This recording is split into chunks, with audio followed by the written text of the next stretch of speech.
Shalom, bien-aimés dans le Seigneur, nous sommes dans la joie de commencer une nouvelle semaine de méditation après la Pentecôte. Hier, nous avons célébré la Pentecôte dans nos églises et aujourd'hui, nous sommes le 29 mai, le lundi 29 mai 2023. Vous saluons au nom de notre Seigneur et Sauveur Jésus-Christ. Notre méditation de ce lundi, nous allons la tirer du livre des Actes des Apôtres. Actes des Apôtres, chapitre 4, nous lirons le verset 31. Acte 4, 31 nous dit, nous sommes dans la version Louis II, « Quand ils eurent prié, le lieu où ils étaient assemblés trembla. Ils furent tous remplis du Saint-Esprit et ils annoncèrent la parole de Dieu avec assurance. » Rempli pour annoncer.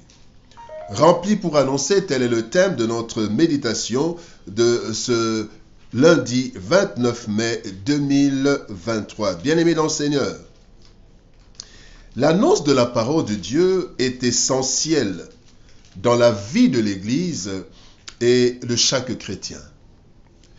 Cependant, plusieurs obstacles se dressent devant cette activité bénéfique pour l'orateur, l'auditeur, l'Église et même le monde.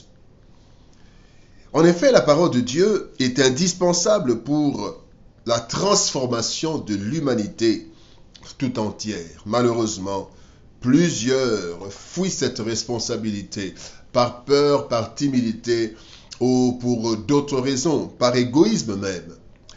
Le texte du jour nous révèle le secret de la force d'annoncer la bonne nouvelle. Cette force nous a été donnée à la Pentecôte. C'est la puissance du Saint-Esprit. Et notre part, c'est de demander cette plénitude dans la prière et Dieu nous remplira afin que sa parole soit annoncée avec assurance. Voici quelques leçons tirées de notre texte du jour. Première leçon, quand nous prions. Luc chapitre 11, verset 13 nous dit « Si donc méchants comme vous l'êtes, vous savez donner de bonnes choses à vos enfants, à combien plus forte raison le Père céleste donnera-t-il le Saint-Esprit à ceux qui le lui demandent ?» Bien-aimés dans le Seigneur, la prière, en plus du travail, est la voie excellente pour l'obtention de ce dont nous avons besoin.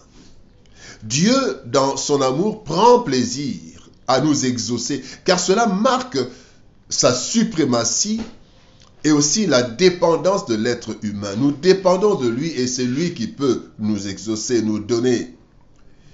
Alors nous devons faire de la prière une vie, car nous ne pouvons rien faire sans Dieu. Ainsi que Christ l'a dit aux disciples dans Jean chapitre 15, verset 5, il dit « Sans moi, vous ne pouvez rien faire ». Lorsque nous prions, particulièrement pour accomplir la mission divine, soyons assurés de l'exaucement de notre prière. Cette vie de prière, bien-aimée, doit être basée sur la consécration au Seigneur et l'attachement à sa parole. Prier, bien-aimé, ce n'est pas seulement prendre un temps et commencer à parler à Dieu. Non, c'est aussi venir vivre dans cette consécration et dans l'attachement à sa parole. Et Dieu nous exaucera. Bien-aimé, quand nous prions, Dieu nous exauce. Deuxième leçon, Dieu nous équipe. Dans 1 Corinthiens chapitre 9, verset 7, la Bible dit « Qui jamais fait le service militaire à ses propres frais ?» La proclamation de la bonne nouvelle est l'affaire de Dieu. C'est lui qui nous mandate et c'est lui aussi qui en assure le succès. C'est ainsi qu'il ne peut pas nous laisser faire le travail avec nos propres forces. Depuis la Pentecôte, bien-aimés, Dieu équipe ses envoyés, que nous sommes. Il nous équipe de qualité et de capacité capables de nous booster, de nous donner la force d'aller de l'avant et de nous faire accomplir des exploits dont nous ne serions capables sans lui. Sans lui, nous ne sommes pas capables. L'exemple de l'apôtre Pierre est très éloquent. Dans Luc chapitre 22, versets 56 à 60, Pierre renie 3 fois le Christ avant que le coq ne chante une fois. Pierre renie 3 fois le Christ alors que le Christ n'était pas encore condamné. Arrêté, oui, mais pas encore condamné. Et là, il renie 3 fois. Mais à la Pentecôte, alors que Christ était déjà condamné et même exécuté, Pierre n'a pas peur de proclamer ouvertement son appartenance dans une proclamation qui aboutira à la conversion de milliers de personnes. Nous pouvons voir cela dans Actes des Apôtres, chapitre 2, verset 14. Quand à la Pentecôte, les gens croient que les disciples étaient enivrés, Pierre se lève. Pierre qui avait devant 3 personnes, une femme et 2 autres hommes, il avait renié le Seigneur, mais là Pierre se lève. Pourquoi? Parce que Dieu l'avait équipé de la puissance du Saint-Esprit et il pouvait maintenant tenir ce discours devant des milliers de personnes, devant les chefs de l'Église, les chefs les religieux, les pharisiens, les chefs de l'Église. Il pouvait parce qu'il avait été équipé. Bien-aimés, Dieu nous équipe afin de pouvoir annoncer avec assurance la parole de Dieu. La 3e leçon, proclamer avec assurance.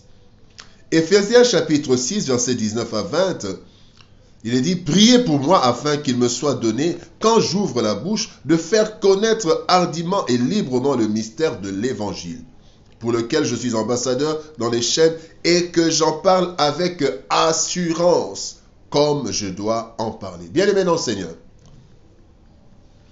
nous avons le devoir d'annoncer à toute la création l'évangile de Jésus-Christ pour le salut de ce monde corrompu, mais qui fait semblant de bien se porter. Bien-aimés, les êtres humains qui refusent la parole font semblant de bien se porter, mais bien-aimés, cela n'est pas le cas. Paul demande la prière pour cela. Nous devons, bien-aimés, nous devons prier les uns pour les autres et mener une vie de prière, car même le retour de Christ est lié à l'annonce de sa parole, ainsi que lui-même l'a dit. Dans Matthieu chapitre 24, verset 14, il dit « Cette bonne nouvelle du royaume sera prêchée dans le monde entier pour servir de témoignage à toutes les nations. Alors viendra la fin. » C'est donc avec assurance que nous devons annoncer, bien-aimés, la bonne nouvelle. Parce que l'avenir de ce monde en dépend. L'avenir de ce monde en dépend. Même si le monde fait semblant, l'avenir de ce monde dépend de l'annonce de la bonne nouvelle qui transforme, qui change les hommes et les femmes. Remplis pour annoncer. L'assurance d'annoncer la parole de Dieu ne vient pas d'une bonne diction ou d'une série d'études bibliques ou théologiques, bien que ces dispositions soient des atouts pour la proclamation de l'Évangile. C'est la plénitude du Saint-Esprit obtenue grâce aux moyens,